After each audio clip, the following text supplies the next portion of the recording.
Good afternoon and good morning, everybody. Welcome. My name is Erik Peterson. I serve as Senior Vice President for Policy at the Afterschool Alliance. And this is the inaugural Afterschool Policy Pulse. We're excited to debut this as one more way to hope to hear from you all from the after-school and summer field, and also to share what's going on in Washington and how it could impact local programs, after-school, summer, and other youth development programs at the community level. So we want to hear from you today. Use the Google form, the link in the chat there. And we'll be answering by email and or during next month's monthly pulse. The registration form also for signing up for the pulse allows you to ask questions. And we have a few from those to address today. In addition, feel free to put questions in the chat. Again, we're hoping to follow up on those answers at a later point. This monthly series really is the second Friday of every month. Again, it's new for us. We'll evolve and see how it goes, but we'll be talking through policy updates, what's happening in DC and also nationally in the world of after school and summer learning policy. And with that, I want to wish you all happy Valentine's Day. There are so many reasons to share your love for after school and summer enrichment programs. One reason I love after school is because of the programs, the people that staff and manage and support the programs. I remember leaders of programs that I grew up participating in, including Mr. Russell, who taught me to love hiking. A love that I carry on to this day. So thank you for all the work you do every day on behalf of our nation's young people, and thank you for helping share the word today and really every day about how important after school and youth programs are. And now let's sort of get to the heart of it, if you will, what's happening now in the world of after school policy. So we're going to cover four things today. There's a lot going on, but going to try to hopefully cover most of what's on people's minds with these four main topics. So number one, what's going on with the Department of Education? It's probably the number one question that we get, and that's on folks' minds. And if you think back to the campaign, it was a central part of President Trump's campaign to dismantle or eliminate the Department of Education. And that has been a theme really ever since November, and lots of articles and rumors to that effect. Yesterday, though, the nominee for the Secretary of Education, Ms. Linda McMahon, testified in front of the Senate Health, Education, Labor, and Pensions Committee. She answered an array of questions from senators. She repeatedly talked about her support for public education, as well as the importance of parent and school choice, in her opinion. And she responded several times to direct questions around the future of the Department of Education. She reiterated many times that it's Congress' decision, not the president's, whether to eliminate the Department of Education. There was a lot of discussion during the hearing yesterday on funding and grants under the new administration, and also ways to combat the declining educational results in the light of the recent NAEP scores that came out not long ago. We'll have a blog up soon covering the hearing yesterday. Important to note, the Senate looking very much like they will likely vote to confirm Linda McMahon soon. She did several times state that if she were to be confirmed, that she's going to spend some time at the department really understanding what all the department does, what programs exist, and kind of go from there. Several times she talked about that no one is interested in cutting funding. They want to keep existing funding, but that they want to determine where the best place for some of those funding streams are, and how, as was again mentioned in the president's campaign platform, to return some of the funding and decision-making to the state and local level, and more de-emphasize the federal role for education. The big question, though, on the Department of Ed and the future of the Department of Ed, and while asked, really wasn't answered. Again, it was mostly answered by saying once, if she's confirmed, once she gets there, she wants to investigate and figure out what's going on. That said, based on press reports and other reports, we do expect an executive order soon that will propose to dismantle the Department of Education. The big question mark, though, around that is the specifics of what that will look like. And it's pretty unclear right now And it's again important to emphasize that, as nominee McMahon said yesterday, and many senators said yesterday as well, it's a congressionally mandated cabinet level agency. And therefore, it would take an act of Congress, including 60 votes in the Senate, to officially eliminate the Department of Education. Um, Similarly, the president also sort of unilaterally couldn't um, uh, eliminate education funding or put it in one big grant to the states without first having congressional approval. Most of the education funding, although not all, but most, including things like 21st Century Community Learning Centers and Title I, are in statute as programs of the Secretary of Education, and therefore would take an act of Congress to change that. Um, we don't think that, given again that statutory authorization, that the administration could again move things like 21st Century Community Learning Center outside of the Department of Ed. However, there are some Department of Ed functions, and this came up in the hearing yesterday as well, that could be moved to other agencies without congressional action. So potentially things like the career tech education and adult education pieces could move to the Department of Labor. Some of the student loan financial aid functions could move to Treasury. There was talk yesterday about the Office of Civil Rights at the Department of Education, whether some of those functions could be moved to Justice. So I do think it's fair to say we're going to be seeing some changes, and certainly lots of proposed changes. The question is, what Congress will say to that, and also if certain things are done without congressional approval that require congressional approval, then you're looking at court cases and the courts weighing in on the legality of some of that. The administration can and actually is reducing staff at the Department of Education, reducing full-time employees. There is a hiring freeze in place, not just for the Department of Education, but agency-wide with some, or government-wide with some exceptions, and or delaying or cutting contracts. We saw that this week with a number of education research contracts that were canceled, including one that has been a multi-year contract to evaluate 21st Century Community Learning Centers. That work has been in the works for years. That study was done during the pandemic of programs, but that contract now has been canceled, and it's unclear the future of that report. It's definitely uncertain times ahead. We're trying to stay on top of it as best as we can, and when that executive order comes out, if or when, we'll respond to what it says. And the important, pieces there are going to be sort of the details and specifics of what it's proposing to do and what the legality of that is. One thing that we can all do in the meantime is really continue to share the impact of how important federally funded after-school programs and really education in general is, and the functions in addition to funding that the department do around technical assistance, particularly for state agencies that administer 21st century at the state level, and the importance of lifting up best practices and the research piece as well. All right, let's move on to number two, and that is budget reconciliation. So Congress sometimes uses a special legislative process called reconciliation. It's not something that happens every Congress. It's a strategy or process to quickly advance high priority, really fiscal legislation. It was created back in 1974, the Congressional Budget Act of 1974.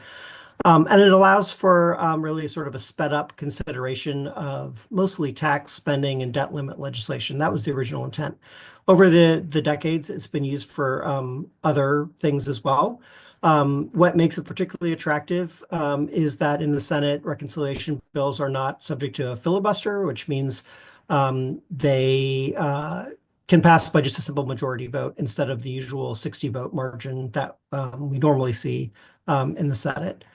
We saw reconciliation used, you might remember most recently in March of 2021 with the American Rescue Plan, also the Affordable Care Act, and a number, and the last Trump administration, their tax cut legislation as well. And that likely extending some of those tax cuts is the main focus, one of the main focus points of the reconciliation legislation. There's been a lot of talk about it since the election and also since Congress started in early January. But this week, actually, there was some movement on it, both the House and the Senate. Initially, folks thought the House would go first with one big reconciliation bill. In fact, the Senate ended up moving a little bit first, but the House took it up their budget reconciliation language yesterday as well.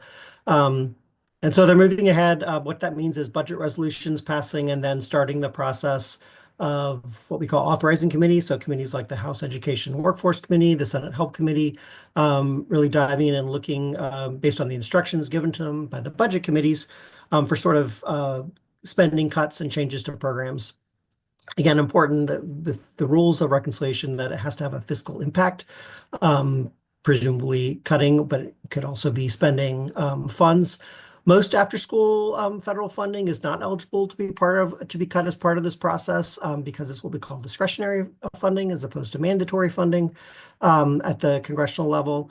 But there are some things like child nutrition funding that is mandatory that is potentially at risk for cuts that could impact school meals, school lunches, and school breakfasts, and potentially after-school meals as well. So it's something that we're watching, and there'll be an opportunity for advocacy there.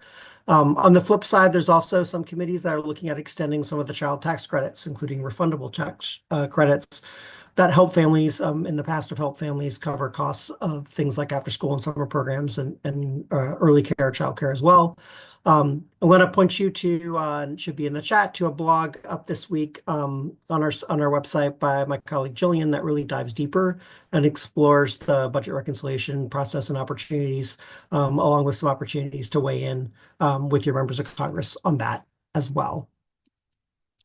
Number 3. Appropriations. So specifically fiscal year 2025 appropriations. Also soon we'll be tackling FY26 appropriations, but I'm going to save that for next month because nothing's happening really on that right now. But FY25 appropriations is of really high importance. Again, the difference between sort of budget and appropriations is, as opposed to that sort of reconciliation that happens every now and then, appropriations is an annual process that Congress uses to fund the government, quite frankly. So it's a critical time for advocacy on appropriations right now. And that's because while federal fiscal year 2025 started back in October 1st, Congress was unable to pass a spending bill for fiscal year 2025. So they did a continuing resolution back in September that sort of kicked the can down the road till December. Many of you will recall that. There was a lot of activity in December, and then they eventually were able to pass another continuing resolution through March 14th. So now, March 14th, 1 month from today, Congress will need to decide by then how much to invest in federal funding that supports after-school programs, but really all government functions in order to keep the government open and functioning.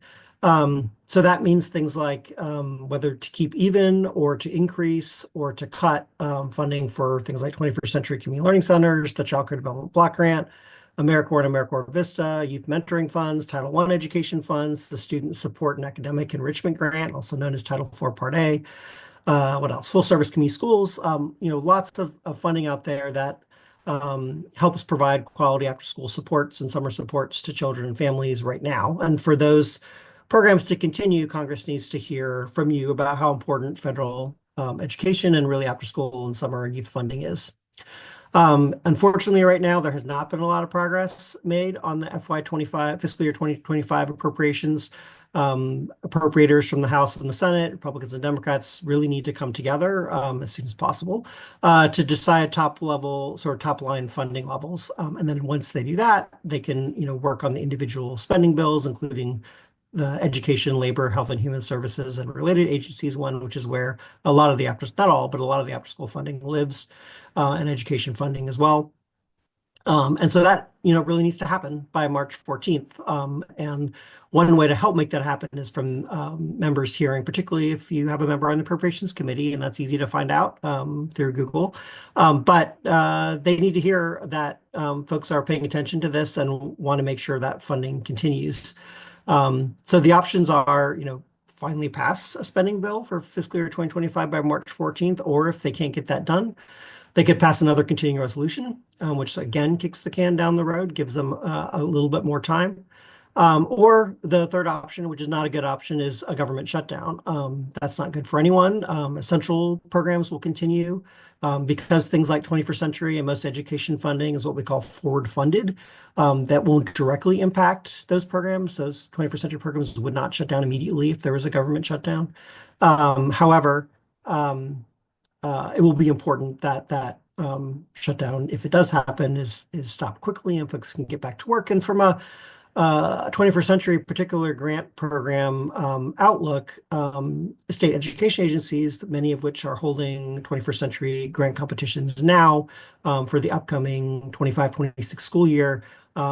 It's really hard to run those competitions and to award those grants when you don't know how much money you have. And that's what this fiscal year 2025 spending bill will answer that question, and they'll know how much money they have to spend. And if there's a shutdown, it just makes that uncertainty even greater, and just causes, again, uncertainty and confusion at the state and local level. So important to let folks know in Congress that you want a spending bill passed, and that it's important to invest in these programs that impact families and young people.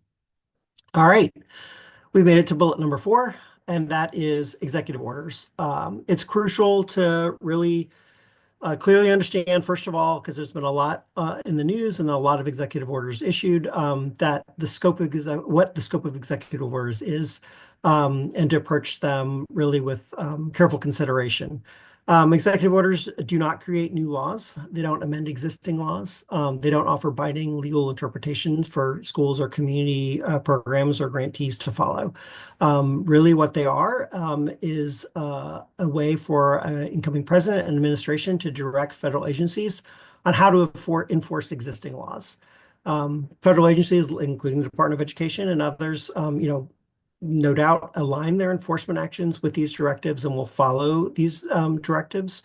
However, their authority remains constrained by the text of laws and regulations. So an example is if you look at most executive orders that have been issued since January 20th, almost all of them that direct something to happen or something to stop happening say in there, subject to existing laws. So they're all confined by and within the restraint of existing laws. So things like 21st Century Community Learning Centers, of which there is a law, an active law that is passed, that creates that program that allows the federal government to provide funds to states to run 21st century grants.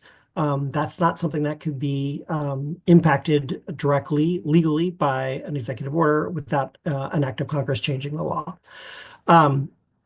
All that said, again, without Congress or the judiciary, many of the more sort of aggressive interpretations of the law reflecting the executive orders really can't alter the legal landscape. And we've seen, as a result of the attempts of some of these executive orders, lots of court cases that we're following on a number of different fronts. All that said, we're trying to track these and trying to make sure folks understand what's in the executive orders and what potential impact could be for after school and summer learning programs.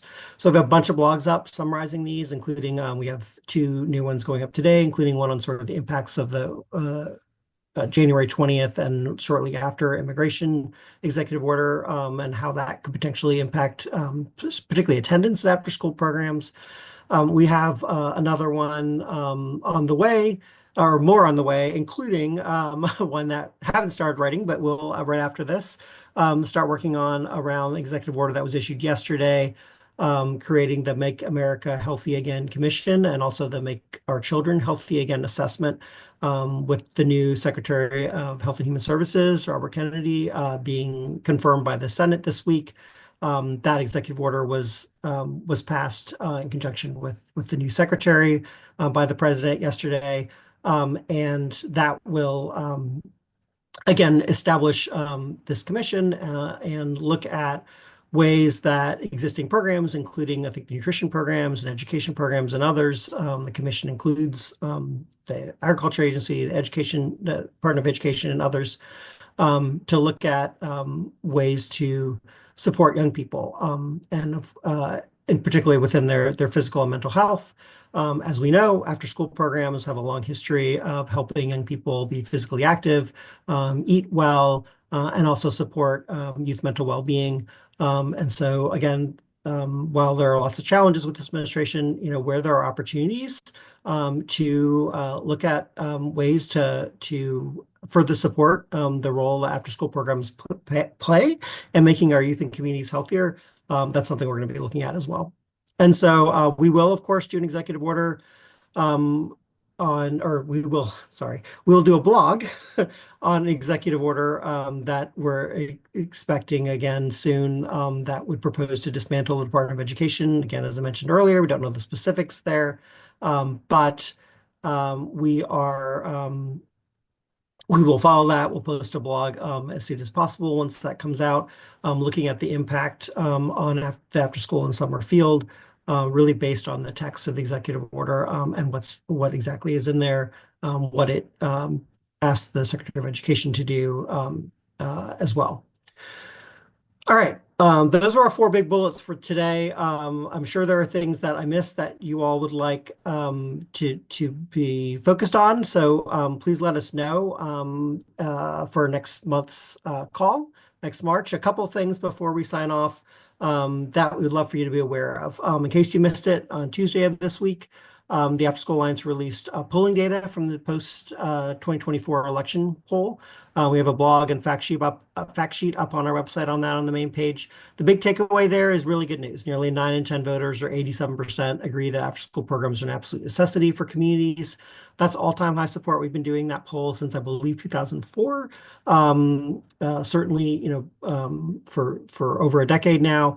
And that's the highest level of voter support. In addition to the high level agreement among voters nationally, the agreement does not below 80% when you look at other demographics like 91% of urban voters, 87% of suburban voters, 81% of rural voters all agree that after-school programs are an absolute necessity for the community.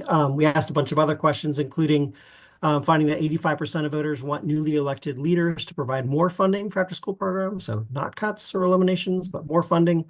That includes a majority of Democrats, so 92% Democratic voters, 81% of independent voters, 77% of Republican voters, 77% of voters who voted for President Trump, again, support increased after-school funding. The other thing I wanted to flag was late last month, we released a new absenteeism issue brief with program examples. If you haven't seen that, it's a great tool to look at for your own program and strategies to further engage and document the impact on increased school attendance and decreasing absenteeism. But also it's a great advocacy tool to share with your school and community leaders, with state legislators and federal policymakers too, looking at how After School has a documented track record for helping engage students and really address chronic absenteeism, which we know is facing pretty much every community. And now just wrapping up, want you all to take action. So it's time to, again, as I mentioned several times, share stories and notes and your love of after school and the importance and value of after school with members of Congress in particular. So you can do that through the code here and the 3to6.co/Congress URL. There's a template there through that link that really provides a guide, but really please add your own stories and experiences. That's what members of Congress need to hear from, not what we write, but what you write about what's happening in your program. Also share it with neighbors and other program supporters. Elected officials at all levels really will not support the amazing programs in after school unless they hear what those programs are doing and how they're making a difference to their constituents and to their voters and their community. So, again, share whether it's anecdotes, whether it's data or evaluations that you have, just really critical to reach out all the time, but particularly right now, as we've mentioned, with everything going on, it's a good time to do that. And with that, I think we have a couple minutes left. So I am going to jump to a couple questions that you all put in through the Google form. There was one around how will continuation fundings for 21st century grants in years 2 through 5 be impacted? So again, as I said, 21st Century Community Learning Centers, like most education funding, is part of the annual appropriations process. So while these are 3 to 5 year grants, depending on the state, some states have 3-year grants, some go up to 5. For a state to be able to fund out that 5-year grant, they need those annual appropriations to come in. And so, right now, business as usual, the annual appropriation process, we're counting on Congress to do their jobs and to fund 21st century at least the same level as last year. If not, is still asking for increases because the demand and the need is there, and we know costs keep going up. So that's why the advocacy piece is so important. There was another question around efforts to provide after-school programs for special needs children. So both 21st Century Community Learning Center, the federal funding for after-school, can and should be open to children with special needs. That's required by law. And additionally, we do know there are additional costs depending on the program sometimes for serving children with special needs. Sometimes state funding can help with that. IDEA, which is federal funding, can be used for that, but we also know that that can be a challenge at the local level. So that's an area that we continue to focus on to raise up for the need for additional resources there. But absolutely, there are many amazing programs that are doing amazing things for young people who have special needs. I'd love to work with you who answer the question to further explore that. And I think with that, looks like we have one more question. From the latest poll about after school, the partisan gap appeared to grow despite 85% of Republicans still supporting after school programs. What explains this, and how can we adjust messaging to get that number back up into the 90s and prevent a further erosion of support? It's a good question. We're still looking at some of the results of the polling and diving in deeper. We did do a lot of message testing as part of that, and different words. I think we've seen an explosion really at the state level of conservative states with Republican governors investing in funding after school, and it's around things like addressing learning loss, creating comprehensive programs that help with youth workforce pathways, around making sure communities and young people are safe. And so we're excited by that continued support. From in states like Alabama and Missouri and others. And we'll definitely, in future after-school policy pulses, we're going to dive in on the state level a little bit as well, and highlight some of the great work that's going on there too. With that, I want to conclude our first Policy Pulse. We will see you next month on the second Friday of the month. In the meantime, again, please reach out if we at the After School Alliance can be of assistance, and have a great Valentine's Day. And thank you again.